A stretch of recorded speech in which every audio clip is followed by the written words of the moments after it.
The rain had only just stopped when Daniel Carter adjusted the strap of his daughter's pink backpack across his shoulder. His boots splashed against shallow puddles as he hurried down the cracked sidewalk, trying to keep pace with the little girl tugging at his hand. "Daddy, faster. We're going to be late." Emily's voice was light and breathless, a sound that seemed to slice through all the heaviness Daniel carried on his shoulders. Late. The word felt like it defined him these days. Late on rent, late on bills, late for school drop-offs because his second job always ran over. He had been a soldier once, precise and punctual, with men depending on him in the desert heat. But here, in his small hometown, with a child depending on him in ways far more delicate, far more demanding, he always felt a step behind. Still, Daniel smiled down at her. "We'll make it, Em. Promise." The walk to the elementary school was short, lined with maples just beginning to turn orange. Emily swung their joined hands, humming some tune she'd learned from her teacher. Daniel pretended to hum along, though his mind was elsewhere calculating how much overtime he could take before he'd need to find someone to watch her in the evenings. At the school gate, Emily stopped and tugged him down to her level. "Don't forget. You have to come today. It's Heroes Parade. All the dads are coming." Daniel's throat tightened. He'd seen the flyer in her backpack, a school-wide event to honor veterans and first responders. Parents were invited to walk with their kids if they served. He folded the paper neatly and tucked it under a pile of bills, telling himself it wasn't for him. "Sweetheart." He started, but Emily's eyes, big, brown, and full of trust, made him pause. "I'll try." She frowned, unconvinced. "You said that last time." Her words stung more than he expected. He crouched, brushing damp hair off her forehead. "This time, I mean it." When she ran off to join her classmates, Daniel stood frozen at the gate, hands shoved deep into his jacket pockets. He wanted to be there. He wanted Emily to beam with pride instead of shrinking in embarrassment when other kids bragged about their dads. But the truth was, he hated parades. He hated the reminder of uniforms, of the men who hadn't come home, of the life he couldn't explain to a 6-year-old. He turned and walked back toward town, where his shift at the auto shop waited. By noon, the shop smelled of motor oil and damp leaves tracked in by customers.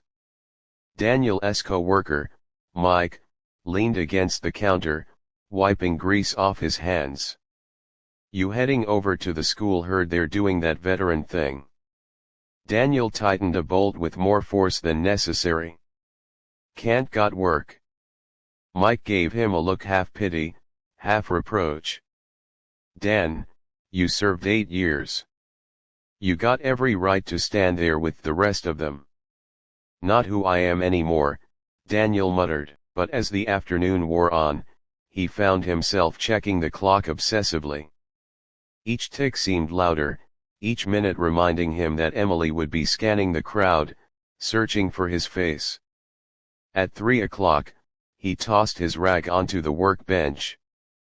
"Cover for me," he said to Mike, who only grinned knowingly.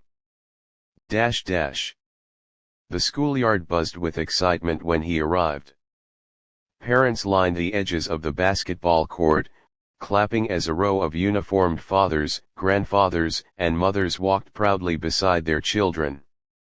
Flags waved in small hands. Teachers called out names.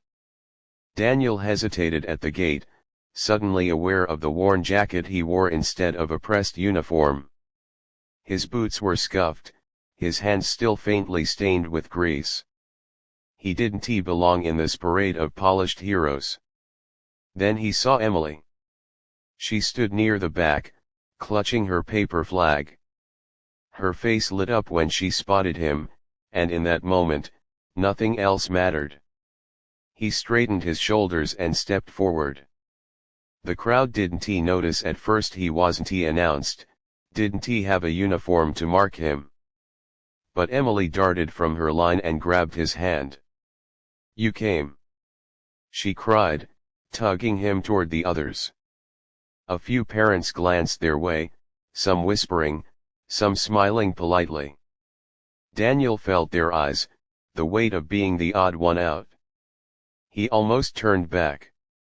Then, a voice rang out. "Sergeant Carter!" Daniel looked up, startled.